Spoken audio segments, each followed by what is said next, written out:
اب یہ نوٹ کر لیجئے، ہدایت و ضلالت اس دنیا میں جو مختلف حالتیں انسان پر طاری ہوتی ہیں، یا نعمتوں کی بارش ہو رہی ہے، یا تنگی ہے، فقر ہے، احتیاج ہے، دنیاوی حیثیت ہے، وجاہت ہے، یا دنیا میں گمنامی ہے، کسنمی پرست کے بھیا کیستی، کوئی آپ کا حال ہی نہیں پوچھ رہا کہ تم ہو کون، تمہارے منہ میں کتنے دانت ہیں، یا یہ کہ دنیا میں اقتدار کی کسی مسند پر انسان بیٹھا ہے، یا یہ کہ کوئی اس کے ہاتھ میں اختیار نہیں۔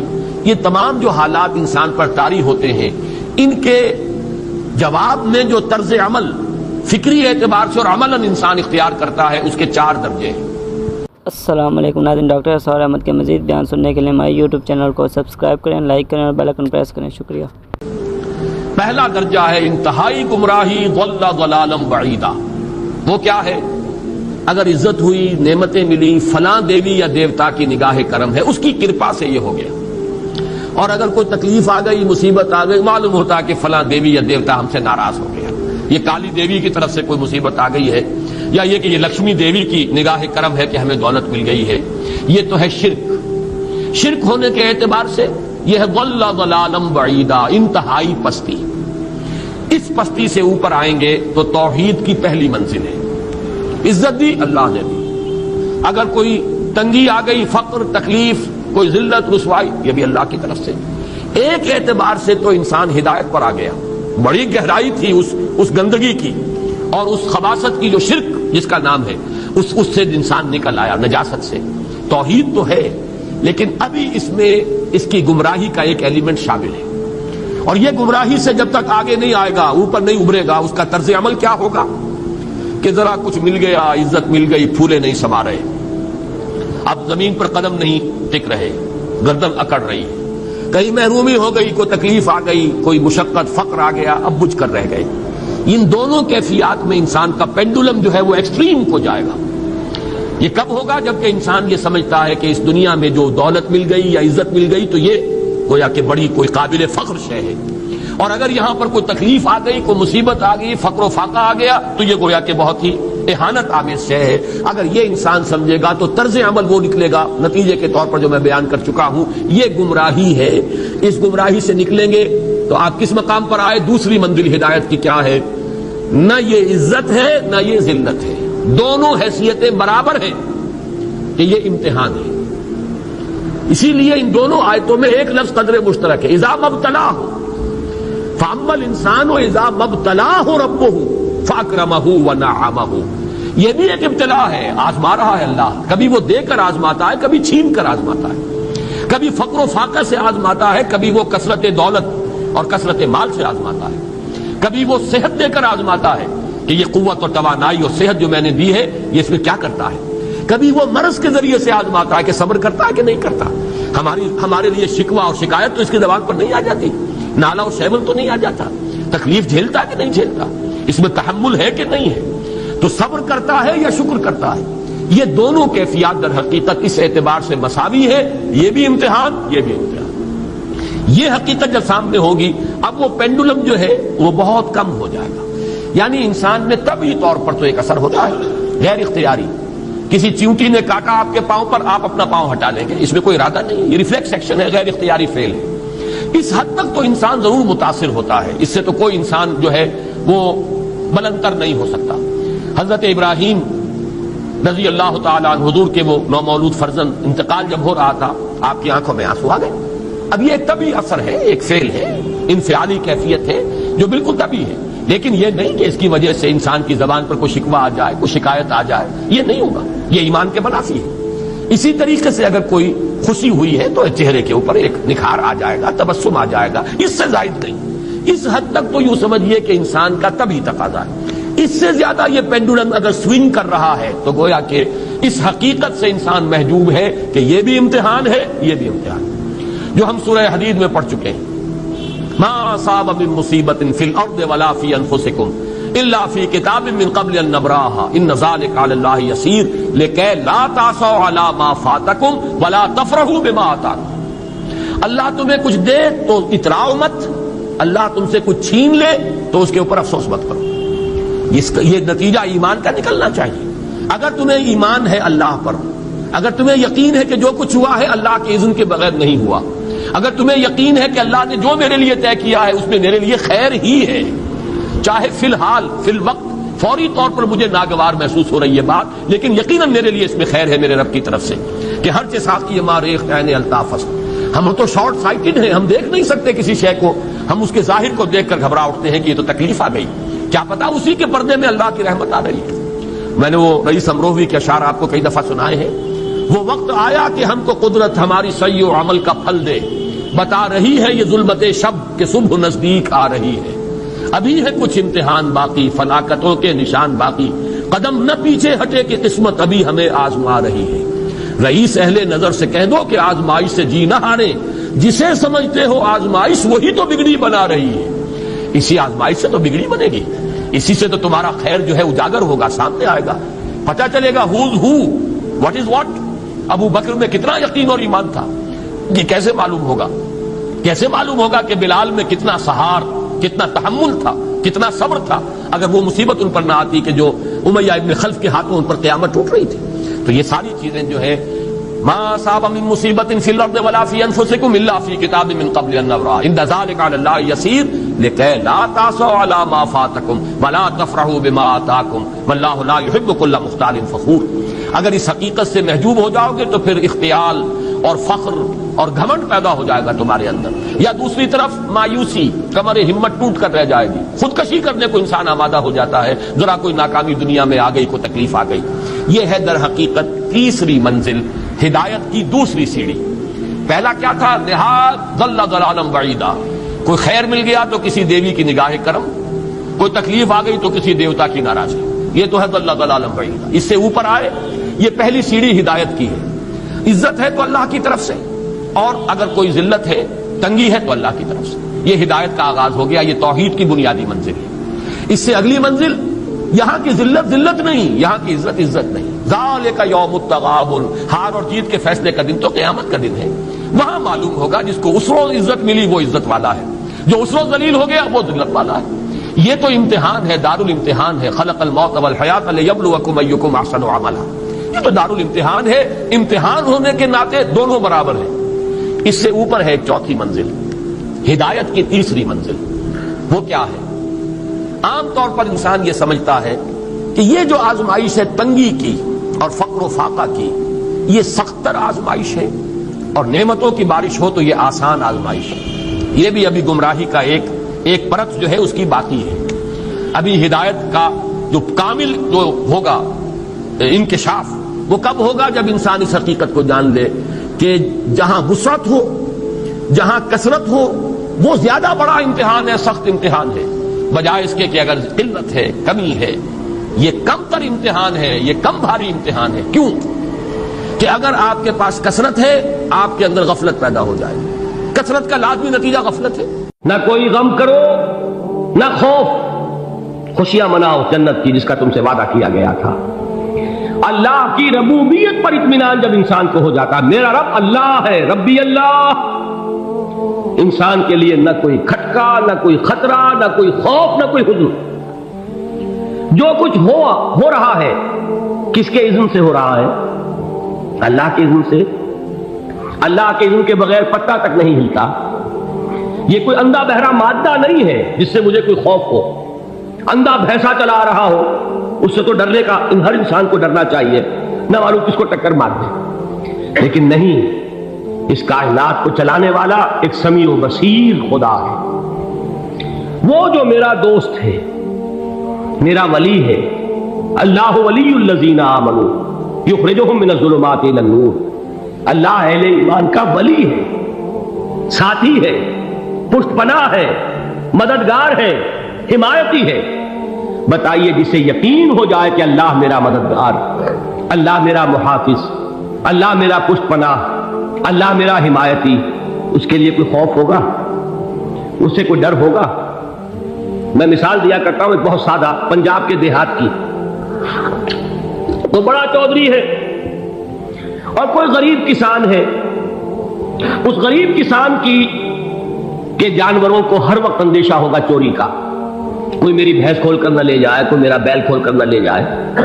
لیکن جس کے بارے میں یہ سب کو معلوم ہو کہ وہ جو بڑا چودھری ہے وہ اس کا دوست ہے، اس کی بچیا کو کوئی خوف ہوگا؟ اس کی بھینس پر کوئی ہاتھ ڈالے گا؟ اسے کوئی اندیشہ ہوگا؟ نہیں. کیوں؟ کہ وہ بڑا چودھری، بڑا اس کا یہاں کا سردار، جاگیردار، سب کو معلوم ہے وہ میرا دوست ہے، کوئی میرے خلاف اقدام نہیں کر سکتا. اس دنیا میں یہ چھوٹی سی بات اگر آپ کے دلی اطمینان اور سکون کا باعث بن سکتی ہے تو ذرا تصور کیجئے.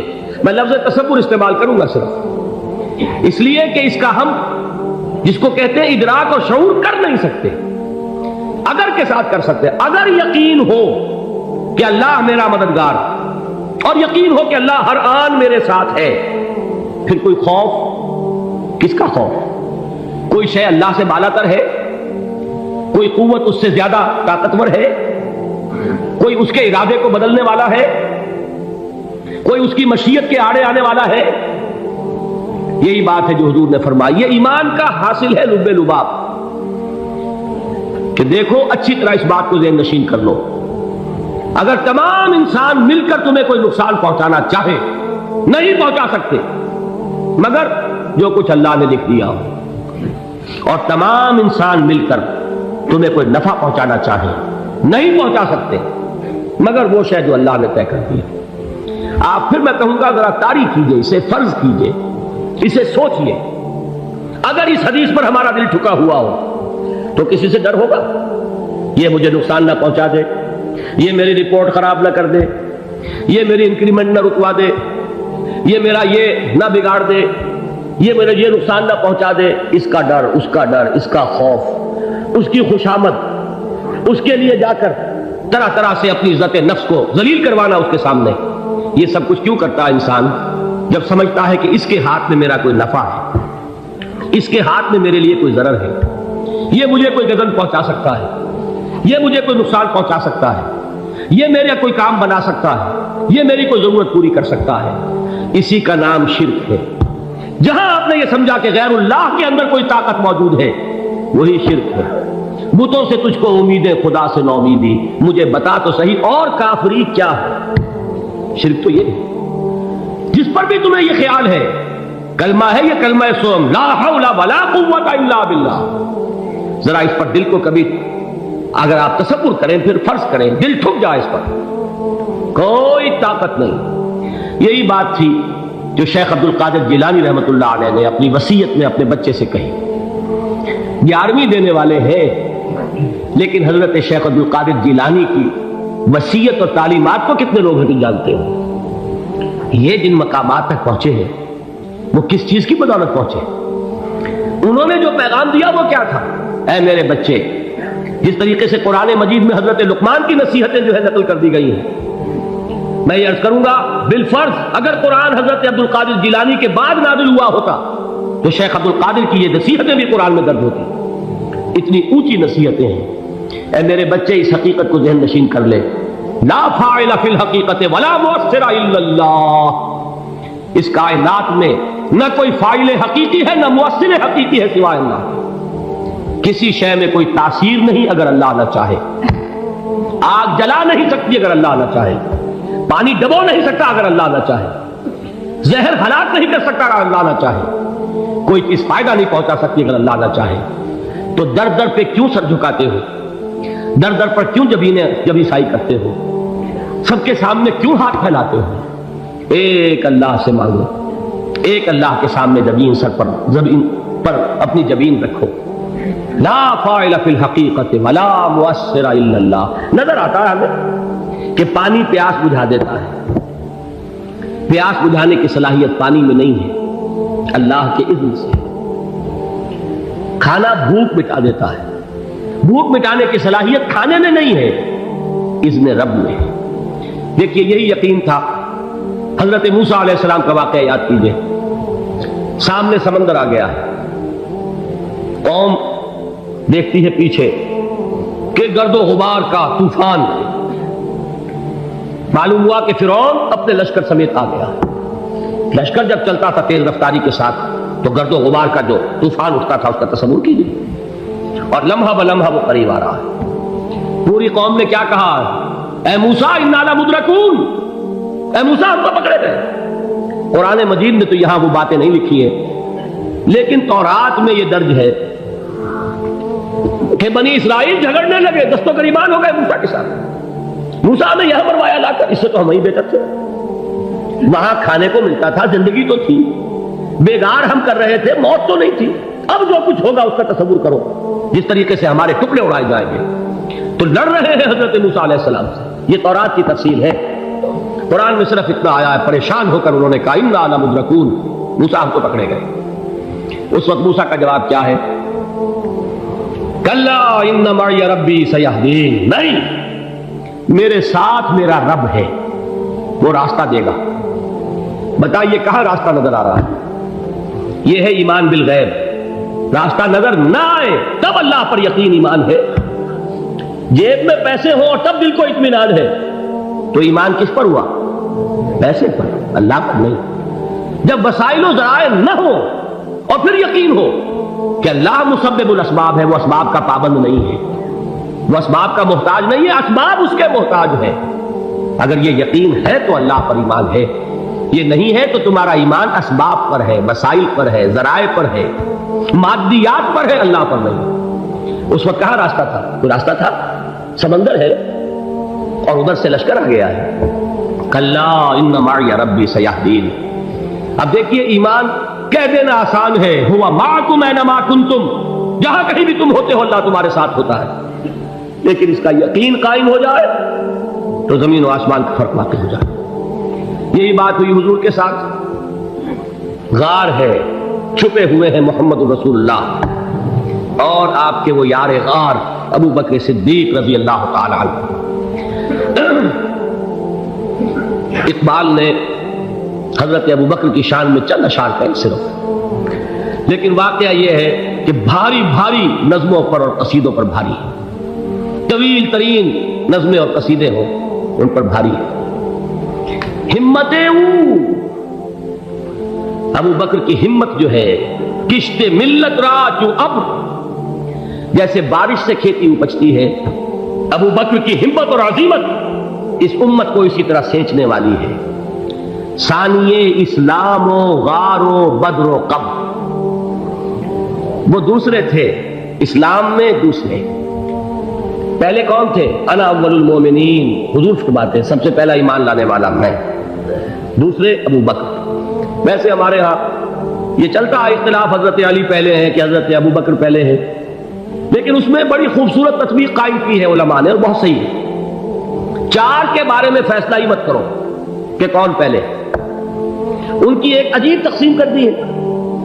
آزاد مردوں میں، بالغ مردوں میں سب سے پہلے ابو بکر، بچوں میں سب سے پہلے علی، خواتین میں سب سے پہلے خدیجہ، اور غلاموں میں سب سے پہلے زید بن حارثہ۔ بڑی پیاری تقسیم ہے، یہ چاروں ہی پہلے ہیں، ہر ایک کے لیے اولیت ہے۔ اور واقعہ یہ ہے کہ اگر زمانی اعتبار سے تعین ہوگا تو پہلے خدیجۃ الکبریٰ آئیں گی رضی اللہ تعالی عنہ، کسی اور سے بات کرنے کی نوبت بعد میں آ سکتی ہے، پہلے تو اہلیہ محترمہ سے بات ہوئی، آتے ہی پہلی وحی ہوئی ہے، ابھی تبلیغ کا حکم نہیں تھا، کس کو بتایا واقعہ؟ ابھی اپنی نبوت کی تبلیغ کا تو حکم ہی نہیں آیا، واقعہ کس کا ہے؟ وہ خدیجہ کا ہے۔ جب کہا ہے کہ خشیت علی نفسی، مجھے اپنی جان کا اندیشہ ہے، تو کیا جواب دیا خدیجہ نے رضی اللہ تعالی عنہا؟ وہ صدیقۃ الکبریٰ ہے، صدیقات جو ہے خواتین ان میں چوٹی پر خدیجۃ الکبریٰ ہے رضی اللہ تعالی عنہ، اور صدیق جو مرد ہیں ان میں صدیق اکبر ہے ابو بکر صدیق رضی اللہ تعالی عنہ، لیکن صدیقات میں چوٹی پر۔ جب حضور نے فرمایا خشیت علی نفسی، کیا فرمایا، کیا عرض کیا، کیسے تسلی دی؟ نہیں نہیں، اللہ آپ کو ضائع نہیں کرے گا، آپ غریبوں کے ہمدرد ہیں، آپ مساکین کے تکالیف رفع کرنے والے ہیں، آپ بیواؤں کی سرپرستی کرتے ہیں، آپ مسافروں کی خدمت کرتے ہیں، اللہ آپ کو ضائع نہیں کرے گا۔ یہ یقین ہے اس خاتون کے اندر۔ خیر وہ ایک علیحدہ بات ہو جائے گی، میرے دل پر حضرت خدیجہ رضی اللہ تعالیٰ عنہ کی شخصیت کا بڑا گہرا نقش ہے، جو وہ کوئی اور ہی وقت اور موقع ہوا تو بیان ہوگا۔ بہرحال اقبال نے ایک مصرے میں جو چار اولیتیں جمع کر دی ہیں، ہمت او کشت امت را چو ابر، ثانی اسلام و غار و بدر و قبر، اسلام میں حضور کے بعد پہلے کون؟ ابو بکر۔ غار میں حضور